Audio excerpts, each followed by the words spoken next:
بہت ساری بچیوں کو رشتے نہیں آتے، سورہ یاسین پڑھیں، عصر کے بعد پڑھیں، ان کو اچھے رشتے آئیں گے۔ قرآن میں سب ہے لیکن قرآن پڑھنا نہیں چاہتے، تعویذ لینا چاہتے ہیں، وظیفے پڑھنا چاہتے ہیں۔ قرآن سے بڑھ کر کون سا وظیفہ ہے وہ بتائیں نا آپ، قرآن سے بڑھ کر کون سا وظیفہ ہے؟ دیکھو حضور غریب نواز رضی اللہ تعالیٰ جے پال جوگی کے سارے جادو کا جواب صرف ایک آیت سے دیا ہے غریب نواز نے، اس کو آیت الکرسی کہتے ہیں۔ آیت الکرسی سے جے پال جوگی ہار گیا، غریب نواز کے مقابلے میں نہیں آ سکا۔ وہ سورہ فلق سورہ ناس پڑھ کے دم کیجئے، نظر بد ختم ہوگی۔ بچے جو شام کے وقت رات رات بھر روتے ہیں، فلق اور ناس پڑھ کر دم کرو، بچے رونا بند کر دیں گے، نہیں روئیں گے بچے۔ نظر لگتی ہے، 3 مرتبہ لیلاف قریش پڑھو، نظر فوراً ختم ہوگی۔ اب آپ کہیں گے ہم تو کرتے ہیں نا لیکن اثر نہیں ہوتا، یہی بات خاص ہے، یہ بات خاص ہے۔ ایک مجھے بہت خوبصورت بات یہاں یاد آئی، ہمارے مرشد آبرو سلسلہ چشتیہ شہباز اولیاء حضرت سیدی بابا فرید الدین گنج شکر رضی اللہ تعالیٰ، یہ سلسلہ چشتیہ کی آبرو ہے بابا فرید، بڑے پیارے بزرگ ہیں بابا فرید الدین۔ غریب نواز نے کہا تھا قطب الدین ایسے شہباز کا تو نے شکار کیا ہے کہ اس کے ذریعے سے قیامت تک تیرا نام زندہ رہے گا۔ بابا فرید کے پاس ایک عورت آئی اور آ کر کہتے سرکار میری بیٹی کی شادی ہے، پیسوں کا انتظام نہیں، سرکار انتظام کر دیں۔ اب وہ اللہ والے لوگ، اور بابا فرید جیسا اللہ والا، بابا فرید جب پاک پٹن میں رہنے گئے تھے شروع میں تو ایک درخت کے نیچے قیام تھا، اور جو کپڑوں کی پوٹلیاں اور جو سامان کی گٹریاں تھی نا وہ رکھنے کو جگہ نہیں تھی۔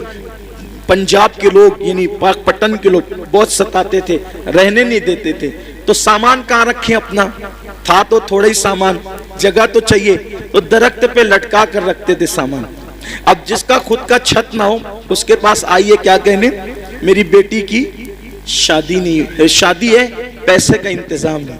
اب بابا فرید، او بابا فرید، فرید مطلب فرید، یہ ان کا نام نہیں فرید، ان کا نام ہے مسعود اور ان کا لقب ہے فرید۔